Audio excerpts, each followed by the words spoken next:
Everybody, welcome to another edition of the IAIB Spotlight. I'm Andrew Zarian, and this week I have a very special guest, someone that a lot of you have requested for months and months, and possibly almost 2 years. I've been getting this request to have this man on the show. I'm joined by Tom Merritt. How you doing, Tom? Good. I just kept resisting and resisting. So finally they broke me down. No, it's a pleasure to be here. Thanks for inviting me. And absolutely. I'm happy people care. Absolutely. I've out of everybody that we've interviewed, the one thing that we get every week is, hey, when are you getting Tom Merritt in? When are you getting? And I know you've had a crazy couple months, so I think we tried to schedule this about 2 months ago, and then we delayed it, and then finally we're here, and we're going to talk about internet broadcasting and pretty much your career, because you started out in traditional broadcasting. Yeah, actually, I started out in 1986 in radio. As a 16-year-old, doing country music by day and metal at night. Oh, that's hysterical. So total opposite ends. But you went to school for journalism, right? Not broadcasting, not communications. Well, I got a degree in journalism from the University of Illinois. Now, I started in the print track, so my introductory classes were all about print journalism, but I finished in the broadcast track. So at the University of Illinois, they just give you a journalism degree. They don't differentiate broadcast versus print, but you can decide internally which track you're going to follow.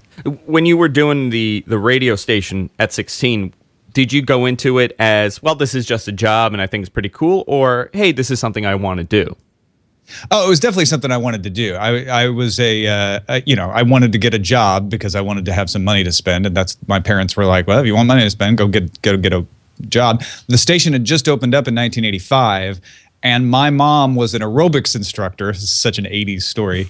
The secretary/wife of the owner at the radio station was in her class, and so she asked if they needed any help. And they said, yeah, we could use some help on the weekend. So I started by going in and playing the American Country Countdown, which was delivered on albums.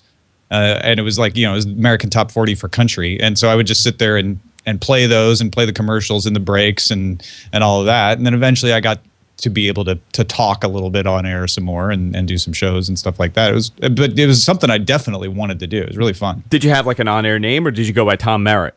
Yeah, I went by Tom Merritt. Okay. I didn't go by crazy Tom Merritt. I did, like, Tom, I did have man Merritt. I did have some like embarrassing outro thing that I decided I would do at the end of my 2-hour shift, because I worked 6 to 8 p.m. So I could come in after school like Tuesday, Wednesday, Thursday, and even so, I created this whole like long goodbye to people who'd been listening, like anyone cared. But I mean, that's such an amazing story, because that's not a possibility now for a 16-year-old kid to walk into a radio station and or have their mother hook up with, I guess, the program director or the owner's wife and get a job on the air. That's almost impossible at this point. I don't know. I mean, I think it would still be possible at WGEL in Greenville, because it's a town of, well, it's bigger now. It's probably closer to 10,000 than 5,000, but it's still a 3,000 watt station. They're looking for people who can fill in gaps here and there. So it might happen. But honestly, I would tell people that's really not what I would go after. If you're wanting to do this kind of thing, I would just go to the internet and start doing it now. That was not an option for me at the time. I used to make my own cassettes, but they didn't go anywhere. And I bought the little AM broadcaster kit from Radio Shack, but that was 5 watts, and my neighbors could barely get it. Not that they would. So now you have a worldwide audience at your beck and call. You may not be very good when you start, but the earlier you start and the more you do it, the better you get. I tell people all the time, the best thing you could do is do a show and have nobody watch in the beginning. Yeah, absolutely. If you're not used to talking on the air, start doing a podcast for nobody. I mean, don't even release it until you're comfortable being on the air. And then after that, you start doing it and you start building an audience. But for you were on the air. You were at 16, you were, running a radio show, which is unbelievable for most people. Where do you go from there? How do you continue that? Well, what I did is I went to college, and at first at the University of Illinois, they don't let you into the journalism program until your junior year. So the first couple of years, I thought I'd be pre-law. I was major in economics. I was a major in history. I ended up minoring in Russian and philosophy just because I built up all of this coursework that I was interested in. But I worked at the radio station at the University of Illinois too. They have an interesting situation where they have a private radio station that's not part of the university that is student run. It was spun out of the university in the 60s and is run by a nonprofit called the Illini Media Company. They also operate the daily paper, the Daily Illini. And so I started working there because I had experience working in radio, and eventually worked my way up to be the program director of that for a couple of years before I graduated. Did you like the behind the scenes stuff more? Or did you like being on air? Was that what you wanted to do?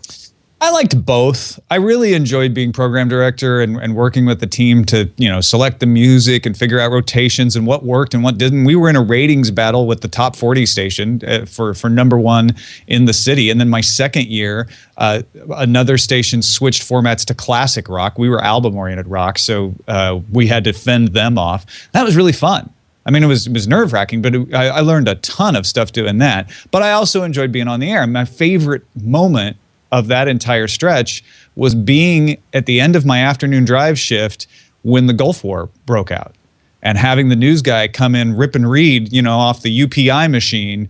Hey, there are shots fired, reports are in, and we just, shifted into news coverage on a rock station. We kept playing a little bit of music, but we kept breaking back in with this happening, that happening, watching CNN, watching the wires. That was a rush. That was, and it felt like you were covering history because you were. I mean, was that like a pivotal moment for you as, in your broadcasting career that, you experienced that? And like for me, I've had some of those moments where that has been the moment that I'll remember and I'll say, okay, well, you know what? This is why I do this. This is one of the reasons why I continue doing this. Like that rush, that feeling that you get is something that continues and kind of pushes you on. Sure. And definitely at that time, that was a pivotal moment for me. It changed my views of the world. It changed my views of politics. And that feeling of going from being on the air and being the person who said, we now go to the newsroom, when that, historic moment happened, and then being the person behind the scenes helping to direct, how much our coverage would be, what we'd cover with the news director. Both of those sides of it were amazing, and I wanted to do it more. So after that, I mean, years went by. Obviously, I'm going to skip ahead a little bit because there's so much I want to ask you. But you started working at Tech TV in '99.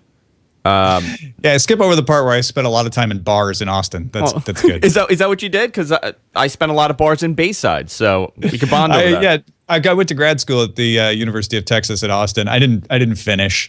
I worked at a bookstore. I did a pirate radio station. I just kicked around trying a bunch of different stuff. And that's when I started my website, started learning HTML, taught myself how to code a little bit, and started doing the web. And that leads you right up to me getting a job at ZDTV, because I had been running my own website. I had found people to write for it. I had a schedule. I edited them. I published once a week. So when I interviewed at ZDTV.com with Regina Preciado and said, hey, I would like this job as an associate producer on your website.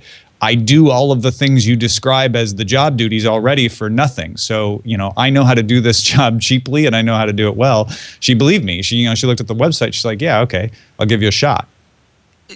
Were you a tech guy as a kid, or is that something that you grew into? Yeah, I was definitely a tech guy as a kid. I would grab my dad's calculator and play with it. I don't know if I have it right to hand, but it was a TI-35, and then I wanted a computer desperately. I've told the story a million times about going to the store and wanting to buy an Atari 2600 with my allowance money that I'd saved up, and my dad saying, you can either buy that or you can get an extra $100 from me and buy the TI-99 4A computer. And I went with the computer, and that was it. I was into computers from then on. Yeah, for me, my first computer was a Tandy. Nice. A couple years after TRS-80 or no, or I later? had the later one, the 2100. Okay. It didn't have Windows. I mean, it was running DeskMate. Oh, that DeskMate abomination. You know, I still got a PC computing magazine somewhere around here. Popular Computing magazine that compares all the windowing operating systems. Didn't like that Microsoft one. Wasn't very imaginatively named, but DeskView actually was pretty highly recommended. Oh God, I remember people loved it, and then they realized what a piece of junk it was. Once Windows started, Windows 3.1 came out, you're like, wow, I can't believe these two things are happening at the same time. Yeah, my first windowing operating system was Windows 286 for an IBM PS2, and it was janky. I remember going to the lab in my freshman year in college and working on a Mac and realizing, oh, this is what the windowing operating system is supposed to work like. I had this heavily modded, what IBM would do is they'd sell you Windows 286, but they would add all these add-ons to make it work more like a Mac, like adding colors and more folders options and stuff like that. And it was just janky. It gives me nightmares. I still have mine. It's sitting in my attic somewhere. I have mine. It's right over. Yeah, it's right over there in the closet. Every week I get asked to start running it on the show, on the tech show that we do here, and I just keep forgetting to bring it down. But I think I'm going to do it this week. Let's see what I can do on that thing. It didn't have any hard drive or anything in it, did it? Or did it? I don't think so. I think it was a solid state. Yeah. Yeah, because then it probably will run for a lot longer. Because it's solid state, yeah. It has a modem. I mean, I used to connect to Prodigy, so nice. Let's see what I can do with it. Dial up into Prodigy. The only thing I don't forgive my dad for is I really, really wanted that Commodore modem that you set the phone down in the cradle on, and he wouldn't get it for me. He's like, no, we're not running up the phone bill. Well, why do you want to connect to that thing? Who cares? Yeah. Who cares what other people are doing? So, I mean, that shows that you had the interest in technology. You started writing about it. You went to Tech TV. At that point, were you still thinking, well, I'm going to be an on-air talent. I'm going to start hosting a show. Was that still going on, or were you just writing at that point? That's what you wanted to do. Yeah, I was way behind the scenes. When I started at ZDTV, I wanted to do the radio. In fact, I did ZDTV radio and Tech TV radio pretty consistently throughout my time there because they were always looking for people to kind of chip in and help out. They didn't have enough budget to have a permanent staff of more than one. So Erica Hill was their host at first, and then Ken Ray later on. But I was always in there helping out, doing some extra work just because I enjoyed doing it. Other than that, I wasn't on that much. There was definitely a bias against having staff on because it was so easy. So they would do it. They would have staff on, and anybody who watched the screensavers know they had staff on all the time. But they tried to make sure that they didn't encourage it. They didn't make it. They didn't want it to sound like, oh, well, anybody could just be on the show. And so I was more interested in making the website really good, because what happened over time is the person who hired me left within 3 months, and I took her job. And then layoffs started happening, and I'd get promotions as they would get rid of people. They'd realize, well, now we need somebody to run all of these things. And eventually I ended up being the executive producer of TechTV.com. And so I was 100% focused on how do we make the best companion web content to go along with this television network, because that's the power of this network, is its users, is the people on the Netcam network, the people in the chat room, the people sending us email, and let's make a really good website for them. So what I got asked this question on Twitter yesterday when I posted that you were coming on. Somebody wanted to know, and I kind of have the same question too. What made Tech TV so memorable for so many people that 10 years after its end, people are still talking about Tech TV, and it's kind of engraved in this tech audience on the internet. People that watch my show, people that watch your show, people that watch Twit. The Tech TV thing is still there for them. What do you think made it so special for the audience? I think it was the fact that we included the audience so directly, and we were talking about something that they cared about a lot that no one else was talking about. I mean, it was a special time in technology, that .com boom. Lots to make fun of in it, for sure. But I don't think we'll see that kind of time again anytime soon, because everything was new. The internet was less than 10 years old, and we didn't know what its possibilities were, so its possibilities were endless. And everybody was playing with it and trying to figure it out. And suddenly here comes this network that says we're gonna be entirely about all of these things you care about. And one of the magical things about the internet was I can find other people that are interested in the same things as me, and I never could before. And now there was this network saying, and here's more of us, and we're going to help bring more of you together in a place. So I think that's probably one of the big things that made it so compelling at the time. And then over time, we always tend to be nostalgic and color things more pleasant than they were. I remember working at Tech TV and people complained all the time about, bosses and stupid decisions and this and that. And then now, you talk to any Tech TV former employees, they always wax, oh, it was so great, I miss it, and it's true. I both things are true. There were stupid things happening at the time, but at the same time, I've never worked anywhere like it since. After that, you went to CNET, obviously, and you were doing Buzz Out Loud with Molly Wood. At that point, before we talk about that show and how that show gained popularity, at that point when you started doing it, what was your vision of what broadcasting on the internet could be? Because my first experience with a online broadcast was IATA. A lot of people don't even remember IATA. They were a internet broadcasting, station. They had extreme funding. I mean, millions and millions of dollars had gone into it. I think Bob Meyerowitz was the main guy funding it. And it just went away due to, the expense of having, an internet radio station. They tried to do video in '99, which didn't work too well. At that point, what was your vision of it? Did you foresee it becoming, in the short time, in 10 years, did you foresee it becoming, a competitor to mainstream television? Yeah, actually, I did, and I thought it would probably take 10 years or more, and I don't think it's quite there yet. But one of the things I remember struggling with at Tech TV was the website was really, and maybe I feel this way because I worked on the website, but I felt like the website was really where the action was because we were there 24 hours a day, 7 days a week. We had the audience all the time. We could interact with them whenever we wanted. Things were much more flexible and much easier to do. It took a crew of dozens to put on a television show. For the internet radio station, you just had a couple people and you flip a switch. And so I was like, this is where things are going to be. It's much more efficient. It's much more direct, and you can provide a lot more choice. So I remember when RSS came along, jumping on that, saying, yes, let's deliver our articles from techtv.com through RSS, give people more choices, give people more ways to consume the content they want. That's where it's going to be. Then I end up going to CNET, where I actually end up working on the video. I go from working on a website at a television network, which is the secondary product, to working on video at a website, which is the secondary product. But it was fun in both cases because you're saying this is the growth area. This is the place where we can try new things and see what works. So you started doing video. What were you doing? The video just in general for the website, for the reviews and stuff? What were you doing exactly on the video side? Yeah, when I started working at CNET, my job originally was homepage editor, and I had a bunch of other responsibilities. IAIB's job right now. It is now IAIB's job. It was a bigger department back then, sadly.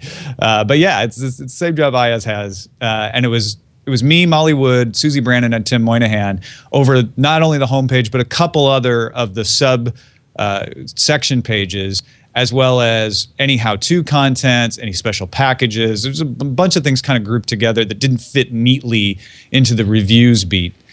And one of the things they had just started doing was review videos. So they would have the editors sit down and talk about the product that they were reviewing, and they wanted to do more video. So, trying not to make it too long of a story, Molly Wood was writing the Daily Buzz, which was on the front page. It was a little quick, like, here are other things happening on the internet sort of thing. And she was writing a column called The Buzz Report, which was kind of taking that trends idea and expanding on it. And so when they said, let's do video, I said, why don't you have Molly do a video version of her column? And I think by that time she had moved the column into the Anchor Desk newsletter, but that's a little beside the point. But they're like, yeah, let's try that. So she was the first non-reviews video.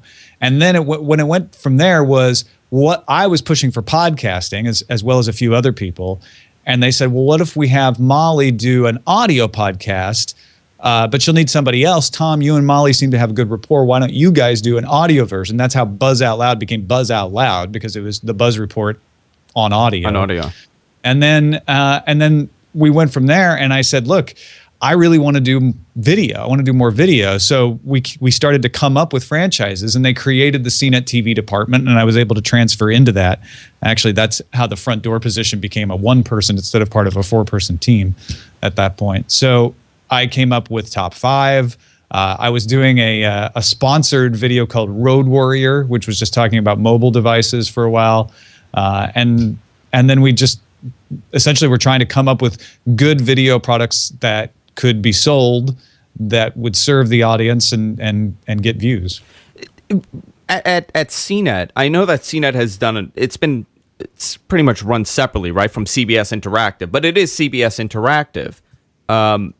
Did it feel like you were working for a CBS, or was it still very controlled by CNET, and it felt smaller than it should? Well, it's funny. When I started at CNET, it was CNET Networks. It hadn't been bought by CBS yet. And we were always treated as old media, right? Because what was new then was Gizmodo and Engadget, TechCrunch, and we were the old people on the block. And then we get bought by an even older group of people on the block. And so, CNET was CBS Interactive. When CBS bought us, they had obviously CBS.com, CBSNews.com, Last.fm, a few other properties, but they were buying CNET Networks in order to make that the backbone of CBS Interactive. So we became the flagship of the non-CBS part of CBS Interactive. And yet, they didn't really change anything. And I give CBS a lot of credit for that. When Comcast came in and bought Tech TV, they did not buy it for the content, and they changed everything. When CBS bought CNET Networks, they bought it for the content, for the expertise. And at first, they didn't touch anything. As far as I can tell, they really haven't done much of anything to CNET, with the special exemption for what they did at CES with the Best of CES awards. Other than that, they've left it alone. They haven't tried to push it one way or another. There have been a lot of attempts to integrate it with local television, with network television, to try to provide cross-reporting and this and that. I don't know if any of those have gotten real traction, but they've never come in and said, well, we want to change CNET to be this way or that way. I have a couple friends on the CBS side of things, and a lot of them have been astonished at the fact that CNET works, right? CBS Interactive version of CNET with their content delivery always works, but whenever CBS has attempted to kind of replicate, let's say, a Buzz Out Loud, for example, it doesn't really work too well. And they always question, well, is it because CNET knows how to run it and they've kind of been left alone for the most part? Or is it just the content that's being delivered? That's a great question. I would suspect it's the same answer if you can answer, well, why do tech publications continue to thrive on the internet while general newspapers, seem to have trouble? And I don't know. If I knew the answer, I'd be out consulting, making hundreds of thousands of dollars doing it. If you have the answer, Tom, please tell me. Yeah, right. I suspect it has to do with the endemic audience, right? If you're a technology publication, your audience is on the internet already. They're much more likely to be savvy and want to consume your content that way. If you're the Washington Post, a lot of your audience just wants to pick the paper up off the front stoop every morning. And, getting them to the internet is a problem, which becomes a problem for circulation numbers, becomes a problem for advertising numbers, makes you want to put up a paywall, et cetera, et cetera, et cetera.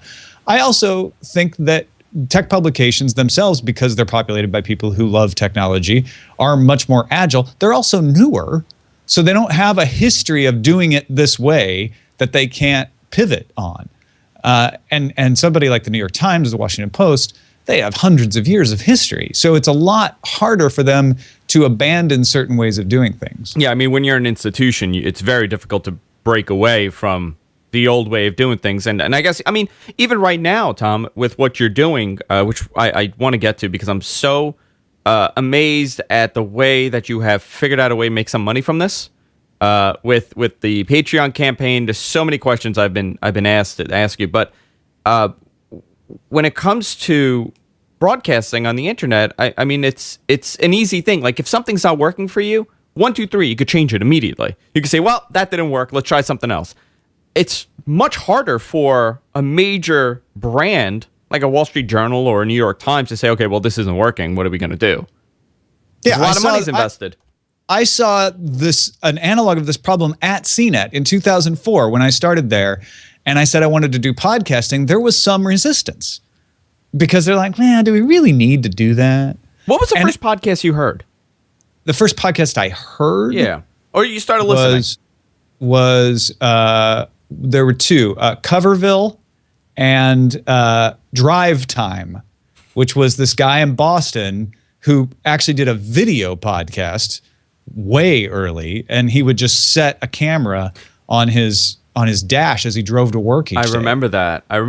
Yeah. And then obviously Daily Source Code. I listened to very early. Jawbone Radio. I listened to very early. Those were the ones populating my creative nomad back in the day. Did you think there would be money that early on in this business? Podcasting kind of became this offshoot of obviously radio, but was there any money at that point for a guy with a camera that, just slaps it on their dash and just drives to work? Who knew, right? I mean, to me, the point wasn't how much money are we going to make on this? The point was, what can this medium do? Let's start there. And I have always been a big believer that the companies that do it right make the products that people like and try to perfect them, and then figure out how to monetize off of that. Whenever you have monetization leading the products, you end up narrowing down what you do to a very small amount, and it doesn't work. And then that makes you vulnerable to something big changing in your industry and blowing you away because you're not flexible anymore. So now let's talk about your going over the twit. How is that transition for you from going from CNET, which has been around, like you said, an old company, to this startup, that you're now part of? Yeah, I wanted the flexibility. That was the big thing that drove me to change jobs. At CNET, I had been doing some podcasts on my own because I really enjoyed podcasts, and CNET was moving away from podcasts. In fact, I had a couple meetings where it was suggested that maybe Buzz Out Loud should be canceled, and they were canceling other podcasts, and they were saying, we can't really sell podcasts. We view them as promotional vehicles now. And so I felt like, well, you know what? I really think this is a direct medium, and even though the buzziness of it was wearing off at the time, I think there's something there, and I really enjoyed doing it. I think I want to continue to do it. CBS had a very good conflict of interest policy. It was a very, very sensible one. I couldn't make any competing content, but if I wanted to make non-competing content, I was allowed to do so and make money off it as long as I went through a conflict of interest resolution process with the lawyers. So for every show I wanted to do, I'd have to write up what it was, why I was doing it, what I planned to do with it. The lawyers would look it over, make sure it didn't violate Sarbanes-Oxley or any of the other things, and then sign off on it. But that was so cumbersome that I realized, I think I'd be better as a freelancer. So what I originally proposed to CNET was make me part-time. I'll continue to do a few shows, but then I'll have the freedom to do other shows that I want. Then Leo offered, well, why don't you do shows for me and be full-time? And I told him right there at the beginning, I don't want to be exclusive. That's my only principle, is that I want to be able to do lots of different things for lots of different networks. And he said, that's fine. I have no problem with that. And CNET was less fine with that. So what happened was, originally I was going to leave, go to Twit, do shows for Leo. I was doing a show for CNET, and I was possibly going to do a show for Revision 3. We were in talks, and I was continuing to do Sword and Laser and a couple of other independents. And then CNET at the last minute said, you know what, we don't want to have you do any freelance for us at all, and which I understood. They just wanted a clean break. So then I ended up doing Top 5 for Revision 3 for a while and doing other shows. And that was the beauty of it, was here's somebody in a little cottage in Petaluma who I respect, making great content, who wants me to come in and give me the opportunity to experiment and make great content. And I can continue to experiment on my own and make great content. So it was really attractive. I think with podcasting, with internet broadcasting, exclusivity is a total negative. We've been offered, with GFQ, we've been offered like, hey, why don't you do it for us exclusively? And as soon as I hear the word exclusive, I don't want to do it. I want to be able to go and do whatever else I want. I don't want to be tied down to just doing, this for this company and that's it. I can't go and do another thing. And I think that's the beauty with podcasting. The fact that we really don't compete. I don't think anybody's really competing. If somebody's watching, my show, and, at times we cover Cutting the Cord, and somebody's watching Cordkillers, we're not competing in any way. Right. It's large enough for someone to say, okay, well, I'm going to listen to Andrew, and then I'm going to listen to Tom, and then I'll listen to Brian. Well, and it was actually very friendly when I started doing Tech News Today, and Molly was still doing Buzz Out Loud. And not that we were totally like, buddy or anything. We weren't appearing on each other's shows, but they started taking their show in a direction that made sense for Molly and Rafe, or later Molly and Brian. And I started taking a show that made more sense for me and Sarah, and eventually IAS, because I felt exactly that same way. Like, there's lots of people out there interested in this kind of topic, and there's room for different takes. Some people like a more serious take. Some people like a more relaxed take. Some people like a fun take. And the list goes on and on about what you can do. So there's all manner of ways to approach this sort of thing. Not that there's an endless amount of audience, right? Not every single show is going to succeed, but there's plenty of room. And usually shows succeed because they do cooperate with other shows, and that helps both shows build an audience. Well, since we're on topic of shows succeeding, you going from Buzz Out Loud to Tech News Today, I want to know about creating the team, because that's an important part of what you're doing. It's a couple of people sitting there. The chemistry has to work.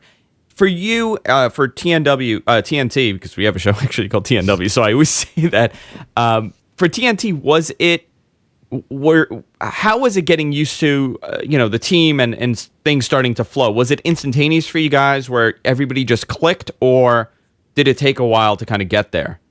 Well, when I left Buzz Out Loud, I was working with Molly Wood. And so I said to Leo, find me a very smart, tall, blonde woman to do my show with. And he found Becky Worley. And so it was like, nothing had ever, no, I'm just kidding. I was very lucky to get Becky to join me for that first 7-8 months of the show. I had worked with Becky at ZDTV and Tech TV, so I knew we had a good rapport, and I knew that was going to make it a lot easier. Plus, she was ABC News, so she brought chops. She's a pro, right away. Yeah, that improved the show immensely, and I think that was a great way to get the show up and running. Unfortunately, it ended up not being something she could continue to do because she took some additional responsibilities at Yahoo as well as ABC, and she has twins. So there's a lot going on, and I understood when she left. That was the point where I needed to actually create a team. I was lucky in getting a little bit of a head start by Becky being willing to jump in at the beginning, and thanks to Leo for talking her into it. That gave us a little time to ramp up and make some format, and then we were able to hire Jason Howell to come over and join us. Sarah and I had a good rapport. We had also worked together at Tech TV, so having her on Monday and Friday was great at the beginning. And I remember we had a conversation where I was like, God, I just don't know who we're going to get to replace Becky. And she's like, I'm right here. I'm like, do you really want to do this? I thought I thought you wanted to do other kinds of content. She's like, no, I want to try this. I'm like, well, crap, that's obvious. So we went with that. That was immediate because I knew we already worked well together. The only thing I said was like, I don't know that you've done daily news before, so here's what you're in for. And she's like, I'm up to the challenge, and she totally was. People don't realize just how much effort she put into getting up to that daily grind that we have, because she makes it look so effortless. And then I was looking for somebody to help out with the back end of research and reporting, and I knew Ayaz was great at that stuff. And we ran into him at CES. And Lisa Kensel just went over and offered him a job in the downstairs bar at the Renaissance.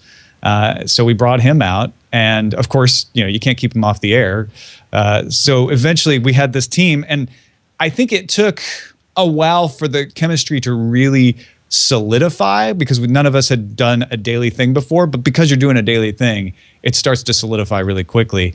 By the time we got over to the studio and we're doing the show over there, we were clicking, and it was an amazing team. And I wish I was still with that team because we were constantly improving too. We as a team always wanted to find what was working and continue to do it, but also figure out like, well, what can we tweak? What can we change? What can we make better? So we were always checking in on that sort of thing. I think the term effortless really identifies with that show because you guys were so comfortable with each other. And it's the personalities too. I mean, I had lunch with him when he was here in New York, and I mean, we sat down over a couple of beers and spoke for like 4 or 5 hours about, just the industry. That guy's a talker. Oh, listen, I am. Maybe it's a Queens thing. I don't know. It must be a Queens thing. Yeah, it must be. We're a little chatty, especially when we have a couple drinks. But I think that was the magic behind the show, where you guys were so comfortable with each other, and everybody was they knew their spot, and it was a tight show, and there was no dead air, and everybody had a role. And that's an important thing with a show, and I think that's very difficult to find. If it doesn't work, obviously there's going to be a little bit of getting used to, but if it doesn't work, it's not going to work. And it's magic, really, when you find someone that you really connect with on a show.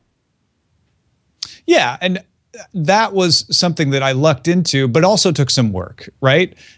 We had to bring Ayaz into the culture of Twit at the beginning, right? Because he had been working in a lot of different places, and there were just a lot of questions about what do I do and how do I do it, and when is it appropriate for me to do this and that. But we were over that hump in a few months, and then you're right. You can't fake it anymore. It either works or it doesn't. And we had a lot of conversations about, well, how much should we get into it on the air? Conflict is good, but we don't want it to be uncomfortable. And so you fine tune a little bit, but most of it was just natural. We just let it roll. Let's talk about your new adventure, the new chapter in the Tom Merritt life. You have gone independent. This is amazing. You've had, since 2004, you've really been on the air in the tech world, in the podcasting world. So you have about 10 years of, reputation, and people have come over. You're doing 2 shows now. Actually, you're doing more than 2 shows, but 2 that you're doing a campaign for right now. Cordkillers, which, let me just tell you, Tom, no BS, that is my favorite show to listen to. I'm glad. I just, the chemistry with you and Brian, it's just unbelievable. And I have to tell you, it is number 1 on my list right now to listen to. And I know people that don't listen to podcasts. They're not podcasting guys. Even people that actually work for me, they're not really into listening to podcasts. Everybody's downloading this thing. Everybody loves cool. it. It's a phenomenal show. The community really is unbelievable. But I want to talk to you about taking your shows and going independent. You did Frame Rate on Twit. Now you're in charge of everything, right? You have to do the video. You have to do the audio. You have to do, the marketing of the show. Walk me through that. What is that like for you, for someone that went from, a company kind of doing a lot of the grunt work to being totally independent and having to do the work yourself? Yeah, that's awful. I'm not doing that anymore. It is awful. Sounds like a lot of work. Yeah. Well, so Daily Tech News Show is probably the simplest transition, but the hardest one at the same time. I essentially have taken all of the things that I did, and I'm doing just those. So it's a little bit of a different format, because I don't have co-hosts to bounce off, and I don't have co-hosts bringing in discussion stories. But that preparation is the same. The content is the same. And I've been lucky enough to be able to have a producer named Jenny Josephson to help me out with a lot of the production side of stuff. Luckily, the tools of the internet are such that some of the things that I don't necessarily need to do can be done rather simply. And this is the thing that I still haven't wrapped my head around exactly what my philosophy is, but yes, you can spend a lot of money on a lot of equipment to make things look and sound better. But what's priority 1 for me is the content. So Google Hangout is what I'm using to substitute for a lot of things. It doesn't do them as well as people using better equipment, but it does them fairly well. And in the same way that in the 90s, when I was doing my own website, my website was certainly not as good as, The Onion or the New York Times or any of those types of publications. But my content was able to be seen and consumed, and so it worked. And that's the beauty of the internet to me, is that you can do things much more efficiently. And yeah, there's maybe that last 2-3% of quality that you may need to differentiate yourself from eventually if you really want to get massive. But there's a lot of things you can do that don't detract from the content, don't detract from your message or what you're trying to say, and make it easy for you to get them out there. And it has been better than I expected. I expected to have many more technical issues than I did with Hangout when I decided to try that. It's improved a lot. But then at the same time, Cordkillers, we're doing Skype. And the reason that works is that Brian Brushwood has done a lot of work to create his own studio already along the way. And so he's able to shoulder that part of the burden for that show. And Scott Johnson at Frog Pants has done the same thing. So for Current Geek, the weekly show that I do with him, he's shouldering a lot of the for that. So I'm lucky enough to know all these people who are doing the same thing that I'm doing and doing other parts of it. And we can all kind of fit it together and pull in the same way. And then on top of that, like you mentioned, we have this amazing audience that overwhelmingly wants to help. And I'm still not sure how to react to that, because I don't want to take advantage of them, but I also don't want to feel ungrateful, because they're willing to pitch in and make logos and do marketing essentially, and come up with intros and segment intros and contribute to the show. There were 2 days where I had to shoot episodes of Sword and Laser Video where I couldn't really do the show, and thanks to Jenny and the audience, we put together audience created shows for 2 days. It was amazing. That's unbelievable. I think the community really is a big part. And again, back to Tech TV, I think that was, like you said, that was a major part of Tech TV's success. I mean, it was a small group of people. It was a very isolated demo, but it was still successful in terms of what the community was able to do. And it was all community driven. Think about all the other networks on television. I don't think anybody's watching, well, maybe Bravo because of the Housewives. That's a phenomenal series, Tom. Let me just tell you. Sure. No, the Housewives of Beverly Hills. I watch it for Top Chef myself, but I mean, like, even let's say Bravo, people watch it, but they're not committed to the brand. Sure. Nobody is fighting for that network to stay on the air. With Tech TV, that existed. Let's talk about discoverability, because this is something that a lot of podcasters face. With you have many shows on many platforms, and you're connected with different people. How is that for you to be found and to be heard? What are some difficulties of that? Yeah, the one of the difficulties is being able to tell people who don't know you're gone, right? So I'm still finding people posting on Daily Tech News Show or on TomMerritt.com, hey, I just discovered, where you are. Or even better is the people on TomMerritt.com who say, let me know where you end up, when the blog itself has got all of the places that I've ended up and what I'm doing there. So just getting people to see the message is the hardest part. I'm lucky enough that I've built up, over the years, from Tech TV to CNET to Twit, enough of a presence that I can get a lot of people who are willing to follow me and tell other people about me. And so that's a big advantage that I don't discount. And iTunes has actually been really nice in putting my shows in New and Notable and promoting them. And we've got a Cordkillers special today about how to cut the cord that they're promoting. So, I get some stuff that somebody just starting out wouldn't. But really, it's about word of mouth. To me, anything that I've done where I want to spread the word, I've gone about spreading the word by just telling folks to tell other people if they like it, and then going on shows like yours and having people on my own shows who are willing to tell other people about my shows just naturally, because we talked about them. The best way to gain a new audience, and like you said, you've built up 10 years of reputation on the internet, but after a certain point, you kind of reach the max of, okay, these are people that know Tom Merritt. So how do you go beyond that? And like you said, going on other people's shows is the best way to market yourself. It is. And the other thing that I personally believe, and maybe I'm nuts, is that I don't want the biggest audience. I want the best audience. And I've followed this on Twitter. I have a stupid Twitter name, and I don't go out and do all the things you're supposed to do to gain a massive Twitter following. And one of the reasons I do this, I sort of backed into it with my dumb Twitter name, which is a whole long story, was I realized that the people who were following me really wanted to follow me. I wasn't just picking up people who got tricked, or I was on a suggested list maybe and they thought they'd sample me. I got people who sought me out. And this goes to what Will Wheaton always talks about, and he's not the only one who talks about it, but he's the one I remember talking about it the most, which is you just need 5,000 dedicated people in your audience, and you can do anything. And I feel like Brian Brushwood and Justin Robert Young have proven this quite a bit, where they don't have the biggest audience, but man, they've got a great audience, and the audience is dedicated to what they do, and it makes what they do so much more successful because of that. So to me, it's about pursuing the quality of the audience, not just the quantity of the audience. And that changes the game, right? It's not about, gosh, how do I get enough money to put out a big marketing splash?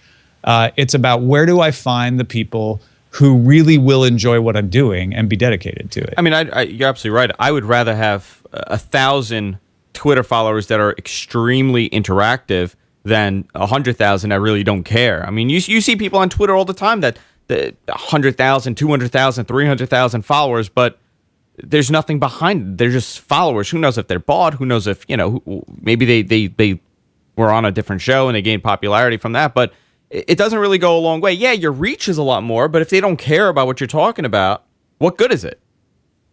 Yeah, and it's not an either or. It's not like, go for a small audience. It's about, yes, of course you want to have a large enough audience that you can make something happen and be relevant and speak to people. It's just about priorities. To me, it's about sustainability, not just growth, not growth first above all. Let's talk a little bit about monetizing, because we're actually running out of time. I could talk to you for hours, but I guess we have to end the show at some point. Yeah, I got to go do one of my shows eventually.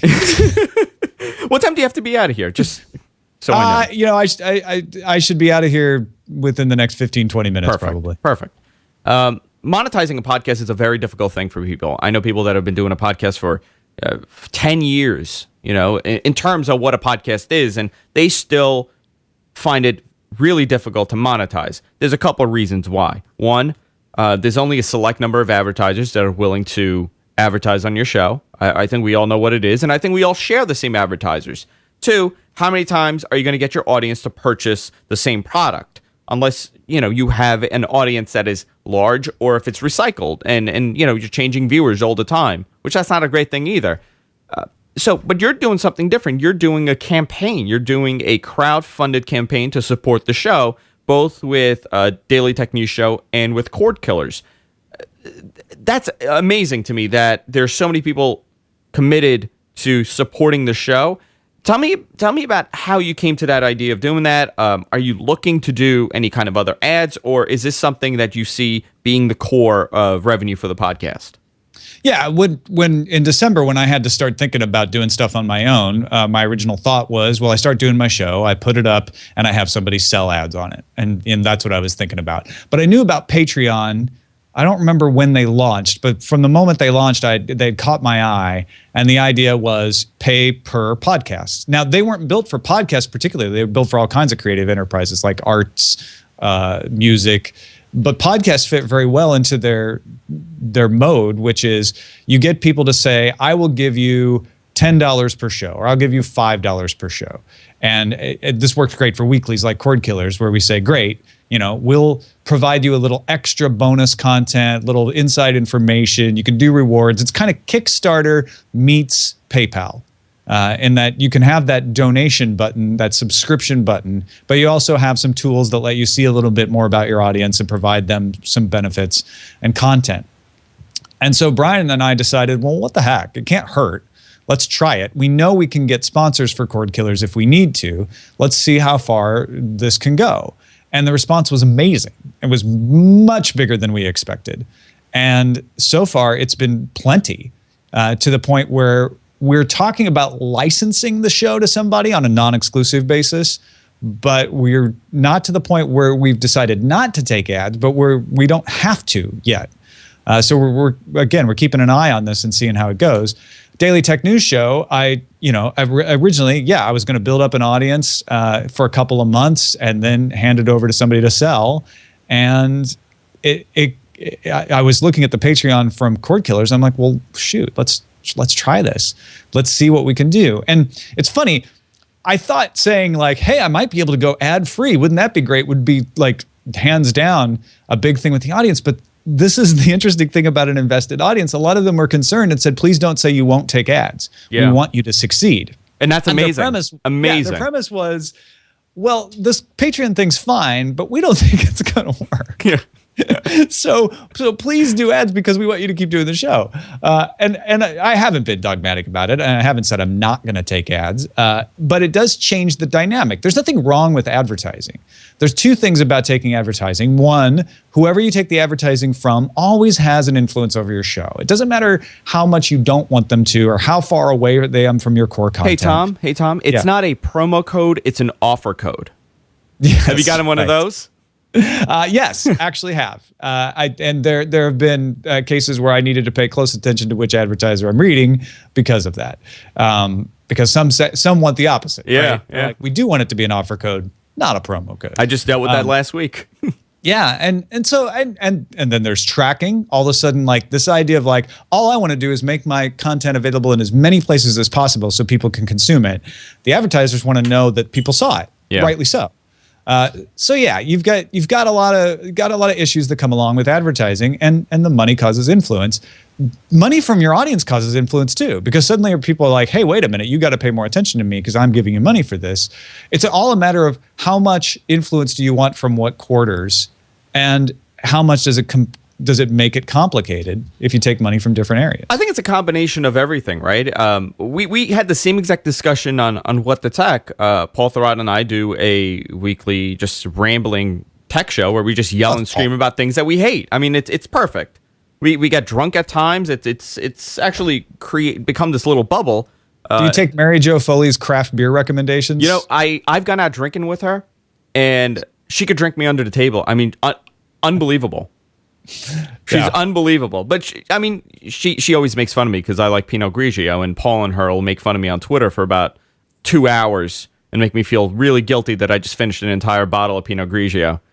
They know their beers. I sometimes just take pictures of like Bud Light and I just send it to them to watch them explode. Just taunting them. All right. Hey, what do you think of this one? I discovered this one last week at the bar. But it's a little St. Louis area beer. But with the audience, we were throwing around the idea like, hey, we want to do this Patreon, and we said, look how successful Tom is with this thing. Look at Brian with this thing, and we may not take ads. And the audience said, oh, what are you, nuts? What do you mean you're not going to take ads? I'm like, yeah, but I want to. If I'm getting money from you guys, I'd rather not do ads. They're like, no, make as much money as you can. What are you, stupid? And I find it unbelievable that the audience kind of wants you to succeed in that sense. No, they're not complaining like, Tom, I'm giving you money. I'd rather not hear an Audible ad at the start of the show. I'm not getting that, and I'm sure you're not. I'm sure there are going to be some people, but. Well, this is the thing: is an audience is made up of lots of different people. So there are people saying, "Hey, if I'm backing you on Patreon, I don't want to hear ads," and then there are people saying, "No, get as many ads as you want." I think there are people who are like, "Ads is familiar, it's easy, and I don't have to think about it." So with a Patreon model, they at least have to think about, "Oh, I'm not giving him money. Should I be giving him money?" And they don't want to feel the guilt, right? With an ad model, they can just think like, "Oh, that it's all taken care of. I don't have to worry about it." I get that. That is a familiar and easy model where you're thinking someone else is paying the bills. Now, one aspect of this that you have to remember is when any show takes ads, some of that money is good. You're all paying for it, right? Because the ads only are placed because you are going to spend money. Now, maybe you aren't, but someone in the audience is going to spend money on that product. And when they spend money on that product, a lot of it goes to the advertiser, right? And only a chunk of the money you're spending on that product is going to the ad budget that gets spent on the show. When you do a PayPal donation, like on No Agenda with Adam Curry, or a Patreon, your money is going, a small percent gets taken out in transaction fees, but a much larger percent of your money goes to the creator. So you're supporting that person more directly when you do something like that than when you shop at their advertiser. Absolutely. What are some issues with production? I know that part of the Patreon campaign is to upgrade the production. I know you said, Google Hangouts are pretty good, but you want to do some more changes. What are some of the upgrades that you're looking to do? Well, the first thing we're working on is audio for the Daily Tech News Show particularly. I want to make sure that I'm recording source audio, because what I've been doing just for time's sake is taking the MP4 out of YouTube and dragging it into Audacity. And if I don't remember to switch the Google Hangout to studio mode from voice mode, you get a lower quality of audio, and it shows. So I want to do more to make sure that the audio is working. I want to tweak the settings. I don't know if I want to add a lot of equipment per se. We're not making that much on the Patreon yet, but maybe a second mixer in order will help out a couple of different things, at least on the local. Audio hijack might be all that I need, though. We'll have to see. On the Cordkillers side, we want to get another desktop that's a little more powerful for Brian, so that he can bring in the video more smoothly without having to worry about maxing out his resources. And we're working on more transition elements and video elements and things like that. Do you think it's a distraction to have, like for you, before you showed up and you did the show and that's what you concentrated on, but now I don't know what your workflow is there, but I'm sure you're having to worry about more issues happening. Yeah, not as many as I expected, honestly. But yeah, I mean, obviously, if there's a problem with the podcast downloading, then I'm the one who has to fix it. But that was already true for shows like Sword and Laser and It's a Thing and Autopilot. Scott handles Autopilot, but FSL Tonight. So it was like, oh, well, now I have to worry about that with these. Honestly, it was a lot of work in January, because when you start something, it's always more work. Right? You have so many more questions, new people coming in, and all of that sort of thing. And CES was happening, and then I had to go shoot an entire season of Sword and Laser. So yeah, it's been a crazy amount of work. I feel like it's starting to settle down a little bit. And with the help of the audience, with the help of my co-hosts, with the producer on Daily Tech News Show, Jenny, I don't feel overwhelmed. I feel like this is manageable. And what I worry about, what I'm concerned with most, is I don't want to overcomplicate it and add problems that don't need to be added because they don't provide enough of a return. Oh, there's so many distractions here. It's like a Turkish bazaar in this studio. I got 5,000 monitors going, and at times it becomes difficult. But well, yeah, I can make my audio better by adding a compressor, right, or a noise gate. There's all kinds of equipment I can do that'll improve the audio. The question is the cost and complexity of maintaining and running that stuff worth it? Does it make that big of a difference? I don't have the answer to that necessarily. It's a debate that I have with Jenny all the time, which is, where is that line? And it's not that one of us is on one side and one on the other. We're both trying to figure out, like, okay, what does make sense to work on? Because we both agree priority one is the content. And everything you do should serve improving the content in a significant way. Before we end the show, I always ask people this when they come on the show. What do you see the future of podcasting and internet broadcasting in 5 years? What do you see changing in this little bubble we're in?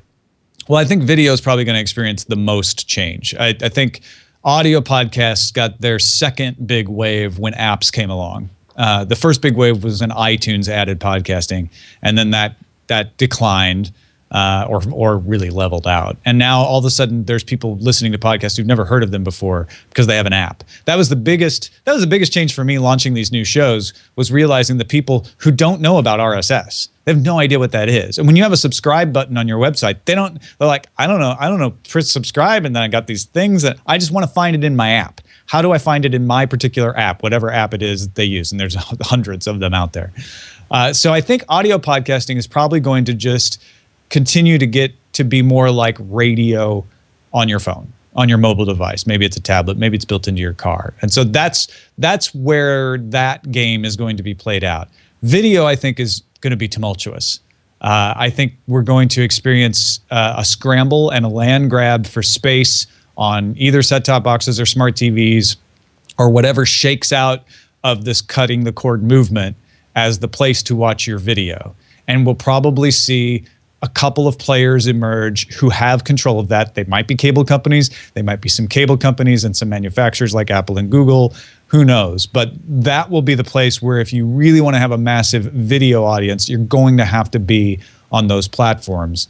But at the same time, the internet's still the internet, and the internet always routes around any obstacles. And if you're not worried about the worldwide massive audience, you're still going to have lots of opportunities to get your message heard out there on the open internet somehow, barring some catastrophe like, net neutrality falling apart, which I think there's a lot of good natural pressures to keep that, but that's a danger right now. Or bandwidth caps ending up having teeth in them and getting clamped down instead of loosening up. Again, I believe that there's enough other pressures from content manufacturers like Google and Netflix to keep bandwidth caps from really becoming a widespread problem, but they might. So there's lots of threats to that open internet. But as long as there is an open internet, and I believe there always will be, there'll always be a lot of other options brewing that we can't even predict.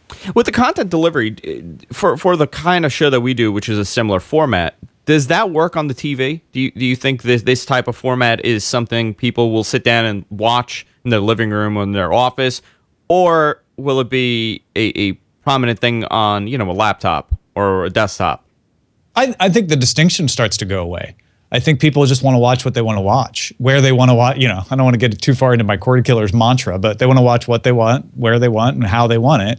And that will not matter. I think they'll want to be able to see it on whatever screen they happen to be sitting in front of. So I think that Twit's long-term goal of being a 24/7 live channel is a good one, because there's going to be people who really want that. And they're going to want to be able to access it at work, on their laptop in a corner. They're going to want to access it on their TV at home, whether it's on their Roku or something else.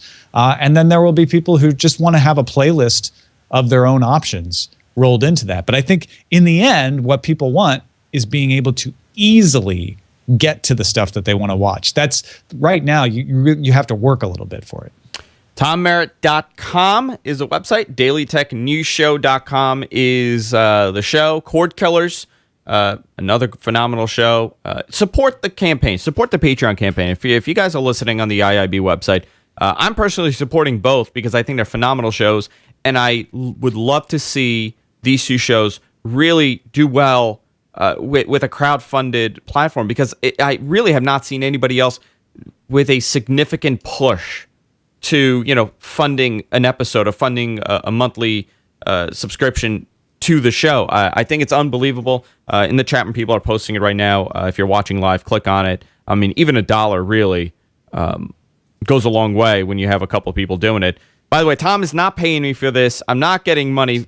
By the way, you could write that check out, Tom. Andrew's paying me for this. That's I'm paying Tom. Thing. I know. I lost that on this. Thank you for supporting the Patreon, by the way. I really appreciate that. I'm a big believer of supporting things that you enjoy, and more people need to think that way, because really, you guys are putting in so much effort and so much work into growing it. It's great to see it evolve in front of us, especially with Cordkillers, where you guys are adding elements every week and adding graphics every week. It's actually really cool to see how the production is growing rather than it to be boom, here it is. I'm a big fan. I'm glad, because that's how we ended up having to do it. So I'm glad that's good. That's fun to watch, and it's not painful to watch. But no, seriously, man, thank you, and thanks to everybody else who has backed us. So for Daily Tech News Show, we're just asking for $0.05 a show. That's $1 a month. If everybody in the audience did that, we'd be golden. And you know what? People are doing more. I mean, you have for Cordkillers, you have 1,200 Patreon, I guess, people that have donated, and you guys are up to $2,100. So people are actually giving more than you guys are asking for. And that actually goes a long way. That shows how committed the audience is and the community is, which is amazing. You can follow Tom on Twitter, AceDetect, ACEDTECT. I've actually spoken to the other AceDetect many times thinking it's you. Oh yeah, that's Kuhan. He manages that. He just started doing that on his own to help direct people to my ridiculous handle. I think I had like a 45-minute discussion about beards with him one time, and then I realized he goes, "I'm not Tom, right?" I go, "Nope, did not know that." Cordkillers is on Twitter. Daily Tech News Show. Every day you're doing it. Different Monday guests. through Friday. Different guests. Yep. Are you going to find a permanent co-host, or do you want to do something different? Don't know. I mean, right now, it just sort of lucked into the fact that this seems to be working. It seems to be fun. But yeah, we're taking it naturally and seeing how it evolves. We may end up with like regular slots, monthly slots, weekly slots. I don't know yet. We'll have to just see how it goes. Is it a difficult thing finding someone that could commit every single day at the same time? It's difficult finding somebody that can commit every single day, knows the technology world enough to report on it, and meshes with the kind of show you want to do. And, there's so many considerations there. So it's not something you just want to slap anybody into, for sure. Great. Guys, if you miss any portion of the show, if you came in late and you missed the beginning, it's going to be archived, so no worries. On gfqnetwork.com, also on the IAIB website, it's archived there. We're on iTunes, we're on Twitter, we're everywhere podcasts are available. I would love to have you back on, Tom, talk about more stuff with internet broadcasting. There's so much I did not get to because obviously we gotta end the show within an hour, but really appreciate you coming on. I thought it was great. Thanks, Andrew. No, this is really fun. Glad to talk to you anytime, man. Hey, guys, and we'll see you all next week on the IAIB Spotlight. Take care.